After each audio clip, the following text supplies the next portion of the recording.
I'm thrilled to be joined today by author Emily Kenway to talk about her new book, talk about living in Scotland. I'm jealous. And find out why you wrote it and what you want caregivers to learn. So yeah, thank you so much for having why'd you me. write it, and what do you want caregivers to learn?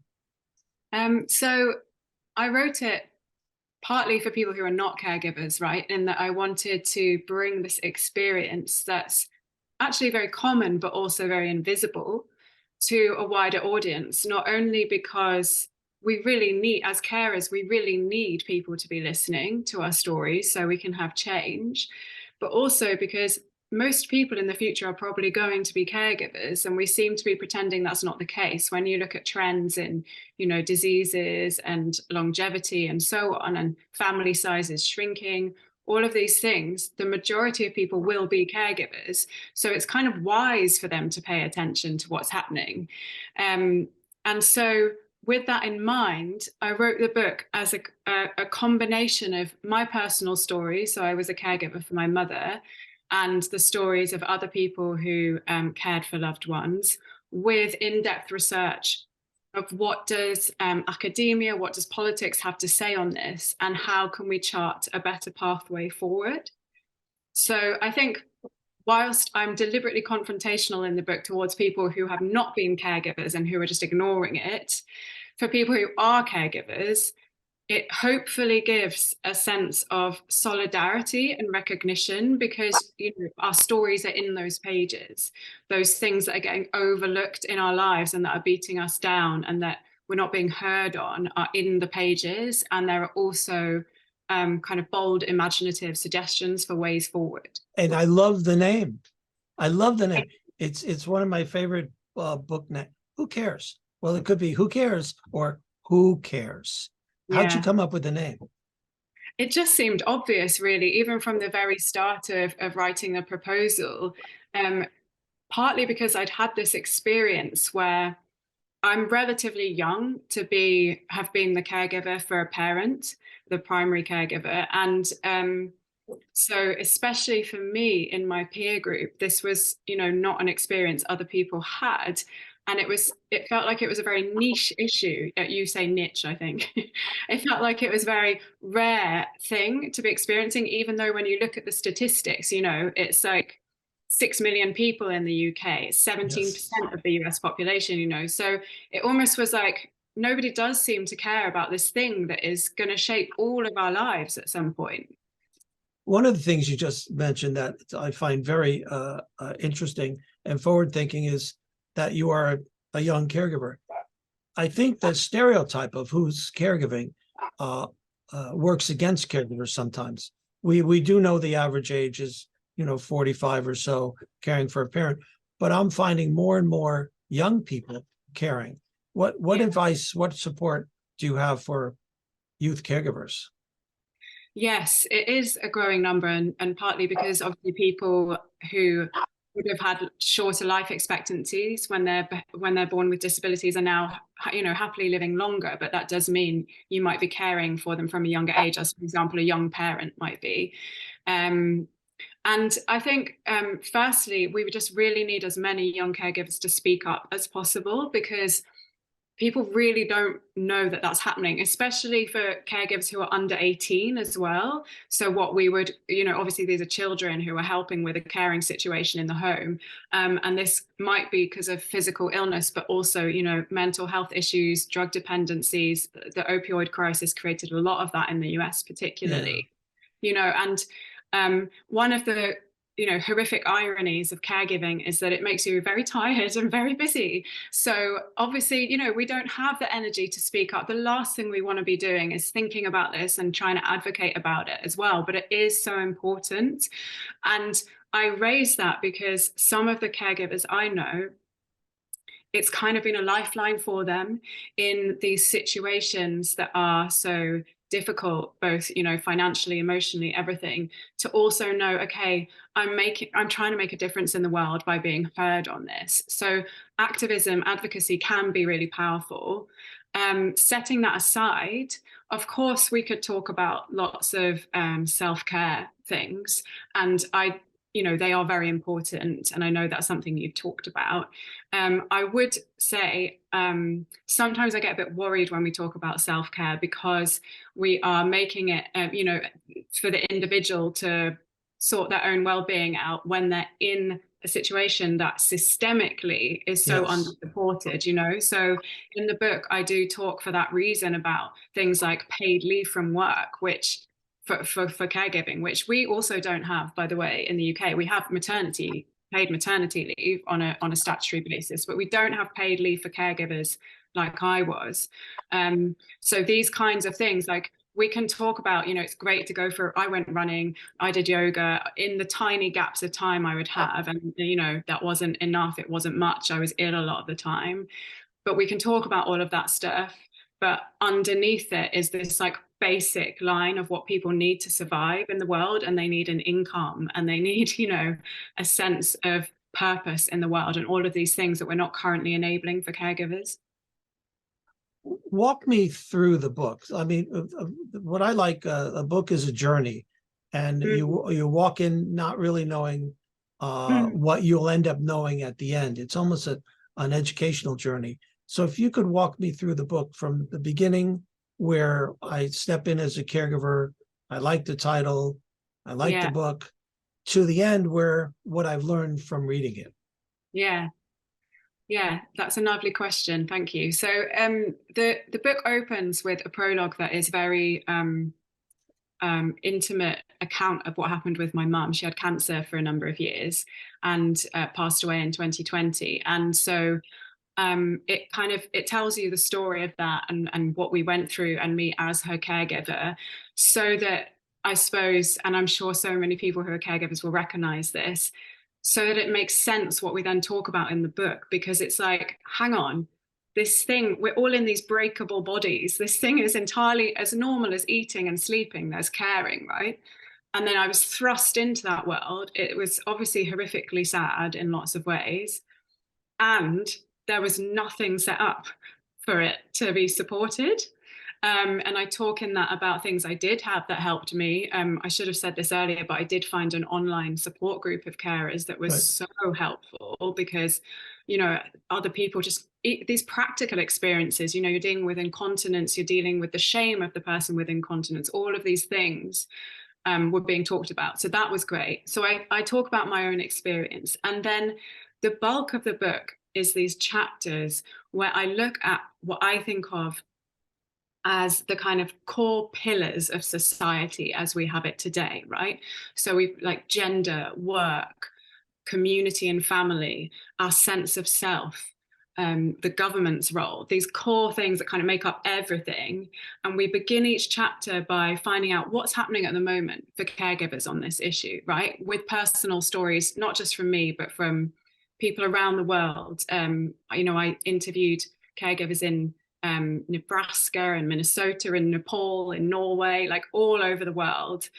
Everyone has obviously slightly different situations, but actually there's a lot of similarity. And that's something beautiful in the book, is how this really, pays no attention to borders, and so these chapters, we'll find out, with gender, what is happening? Well, it is still mainly women, not entirely women, of course. I know lots of men are caregivers, but it is still mainly women. And our society is kind of set up to assume that women don't need to be working and can be doing unpaid work. And we look at what that's actually doing to specific people's lives that I met, someone called Karen, someone called Katie, and so on. And then what could we do differently? What would it look like? And I do that across all of these core pillars, so that what we have in the end is an unflinching understanding of how hard things are right now. I kind of refuse to dress it up for people. And an alternative route. So, for example, the obvious one is work, right? People are probably familiar with some of the things that I've said on work, which are paid leave for caregiving. It's such a no-brainer. It's insane. It doesn't exist. But also normalizing part-time work across class and across gender, right? Because if you think about it, if we assume gender doesn't dictate who provides care, right? As in, it might be men, it might be women. We don't just decide, might be both. Right, exactly. Then if most people are going to have caring responsibilities, but people obviously need to and sometimes want to work, then part-time work really needs to be normalized instead of this thing where it means something immoral about you if you don't have the ambition or whatever it is. And we really need to normalize that. And anti-discrimination rights, Yes. caregivers are just left out of that pretty much entirely in both our countries. So there's these kind of core things that if we could put those in place, we would be mitigating and addressing some of the pain. And I also talk about kind of bigger things. So the work stuff is kind of familiar, I'm sure, to lots of caregivers because we experience it, don't we? We like have the real situation where it's very apparent. But I also talk about family and how family is changing. So family sizes have shrunk and people tend to live further apart than they used to. And obviously everyone's at work. So the family, which is sort of historically assumed as this building block of care in our society, right? It's not strong enough to hold how much care is needed now because it's too small, too disparate, and so on. Right. So what do we do about that? And some of what we do about that relates to work. We need to stop everyone having to be at work all the time to get by, right? But some of that is also about being more imaginative about family. And I've coined this term kinning, to kin, a verb, right? To create kin. I like that. Yeah. So Yeah. it's like actually, and more people aren't having kids at all as well, right? Who are going to be in a sticky situation in terms of care if we carry on the way we are. So when we think about family, it's like a kind of static thing, right? It's like what you're born into or what you marry into. But if we learn the art of kinning, then we learn to create bonds with people, to create reciprocity. And I think And kin does not have to be related. It could be no, your, exactly. yeah, It can be what sociologists call fictive kin. So like people who are not related to you. I like that. And That's great. yeah, thank you. And I think one of the best ways of um, making it hit home that came to me when I was writing the book and talking to some friends because they were moving to new areas is that when you move to a new area, you might have a neighborhood watch, right? In your area. You guys have that as well, I think. Yeah, yeah. Yeah. But we don't have any concept of a localized care network, as in someone down the street's just had a baby, so she might need some meals cooked. Someone down the street's broken their leg. Someone else has got cancer. Someone It's else. how it used to be when we didn't move too far, when generations stayed in the same community. That's how it was, where you had this network of support, where the older people always say, oh, I used to ride my bike and my friend's mother would say, don't ride too fast. That's something that I think, like you're saying, is really brilliant to bring back, to be able to have an informal kinning network of kinning. We have to have it. And I Yeah. think COVID sort of brought some of that back with Yeah. the, mutual aid networks and these things that sprang up. But why does it take a global catastrophe? And obviously that's passing. So what do we do now? And it's funny that you mentioned people used to say, I'd ride my bike along and stuff, because when we think about the government's role in relation to care, people often only think about, and this is especially true in Europe, but people often only think about the government paying for care Right. workers, right? Right. And actually, in the book, I'm trying very deliberately to show a much broader role for government, as in urban planning, right, and housing. If you have looked after someone who's very unwell, then firstly, there's basic stuff like how hard it is to wheel someone around. I mean, in the US, I've barely been to the US, but I believe that walking around isn't done that much. You're very, a lot of car-centric culture, and actually, if we want to have communities that look out for each other, that can step in and say, when my mum was sick, there were so many trips to hospital for her chemo and blood tests and all of that. And I'm sure people will recognize that. And if I was unwell, I didn't get to rest. I didn't get to get rid of that, and I still have health effects from that now. if in a community that is planned in a way that people can actually see each other, walk past each other, chat to Yeah. each other on the street, you're much more likely to have someone who can step in for you and say, well, Emily's got flu, so I'll drive her mum to the hospital, you know? So it's actually, the government's role for me is actually about creating a container where we can create these systems of care ourselves, not just sending in teams of paid care workers, right? And I should say one of the things I'm very strong about in the book is that, and I'd be interested to know if you think this is something that happens in the US as well. People tend to think if only we had the right government provided services, then we wouldn't need to do care ourselves as loved ones, right? We could stay at work. And I've noticed a lot of the US narrative is about keeping women at work, right? And like, I love to work. I'm not saying that we shouldn't be at work.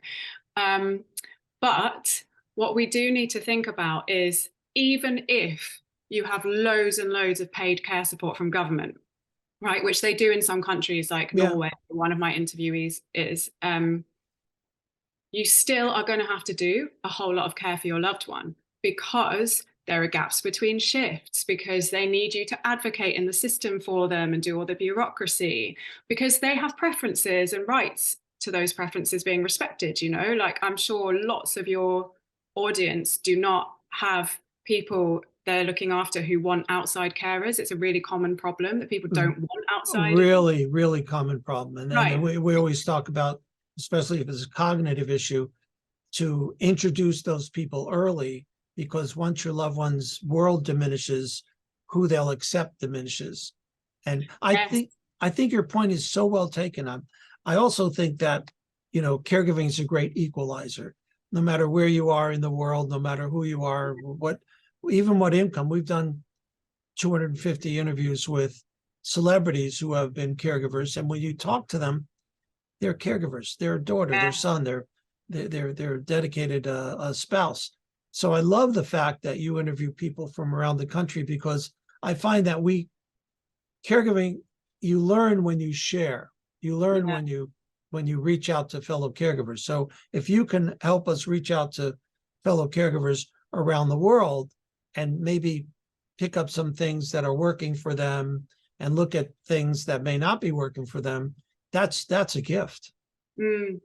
Yeah, it was really incredible actually to get to speak with people from so, you know, far afield, and to see, exactly as you say, this common ground, you know. So one of the people whose stories I tell in the book is called Ayesha, and she lives in Kathmandu in Nepal. And she's about the same age as me and cared for her mother as well. And our experiences were so similar, you know, and we're, you know, however many miles apart, you know, and we can definitely kind of, if anything, just find like hope in the fact that there's so many of us that are in the same situation, tied together, but also, as you say, learn from what people are doing in different contexts with different kinds of resources and different cultural approaches as well. One of the things that was really surprising to me was interviewing people in Scandinavia. Obviously, Scandinavia, I think both Americans and British people do the same thing. Where like, well, they, you know, have everything done. They got it right. Yeah, like, exactly. They know what they're doing. And of course they do in lots of ways. And it was actually really amazing to hear, for example, this one woman, Lena, has a disabled son who's now an adult, but is lifelong disabled and always has been. And you know, she's managed to keep her job as a music teacher all the way through that, because she's had long patches off work, but she's had her job protected under the law because she cannot be discriminated against. Lovely. She has an amazing amount of paid leave a year, even from a British point of view, you know, and her son has loads of care support, respite, all of these things. And Lena was very, very clear to me that it doesn't mean it's easy, and that she's still doing the nights. You know, she hasn't slept properly for 22 years since he was born. Like, so one of the things that I think is important that we hold in tension in our minds is that we could have all this extra support and it would still be very difficult, and we'd still need these sort of Oh, personal yeah. networks. Well, even with I call the caregivers with famous faces that we've done the interviews of, oh, they have all the money, they have all the fame. There's still somebody who has a parent with Yeah. Alzheimer's, a husband with Yeah. cancer.